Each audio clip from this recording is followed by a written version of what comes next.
응급실 대란이 벌어졌던 지난 9월. 충북 청주의 하나병원 지역응급의료센터. 소속이 세종으로 적힌 구급차가 들어와 60대 여성을 응급실로 옮깁니다. 세종 충남대병원이 성인 환자를 받지 않다 보니 25km가량 떨어진 이곳까지 찾아온 겁니다. 선생님, 세종에서 오셨나요? 거기 응급실, 큰 응급실이 하나 있거든요. 세종 그 충남대 병원이 있어요. 거기는 의사들이 안 한대요. 필수 의료와 공공의료를 살리겠다며 갑작스럽게 이뤄진 의대 정원 2,000명 증원 결정은 오히려 전공의들의 집단 이탈로 이어져 현장 의료의 붕괴를 불러왔습니다. 지금 또 상황 생기는 건가요? 중환자실이에요. 중환자실이에요, 이거는? 네. 닷새에 한 번 이렇게 당직을 섭니다. 지금 근무하신 지 몇 시간째신가요? 아침 6시부터니까 지금 16시간째. 16시간째. 네.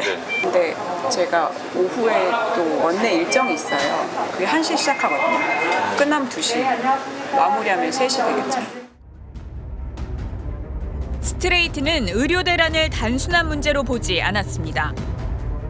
의대, 그중에서도 특정 진료과로 인재들이 쏠리는 현상이 우리나라 필수 의료의 약화는 물론 혁신의 약화와도 연결돼 있었기 때문입니다.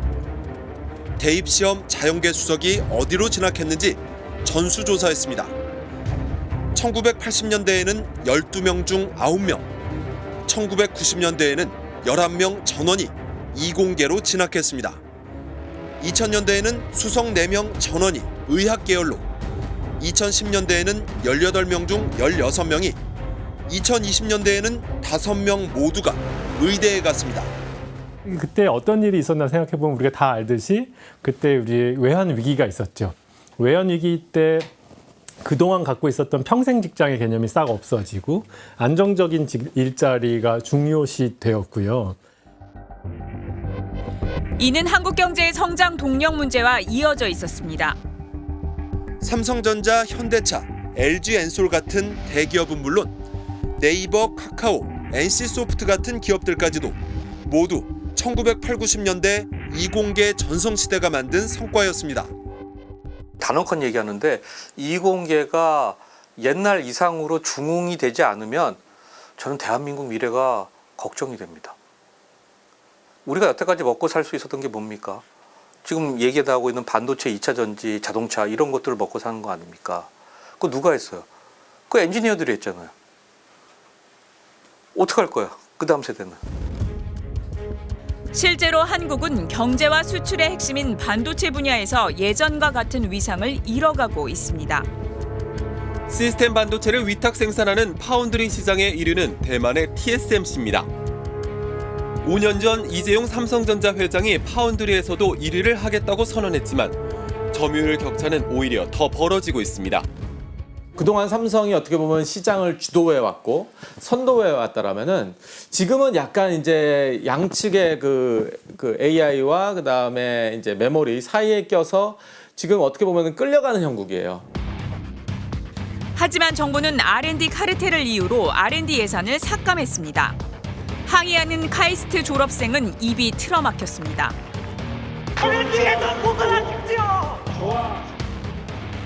한 졸업생이 일어서 고함을 지르자 졸업 가운을 입은 다른 남성들이 달려듭니다. 위장한 경호원들입니다. 졸업생을 밀어서 넘어뜨린 뒤 입을 틀어막고 몸을 들어 행사장 밖으로 드러냈습니다.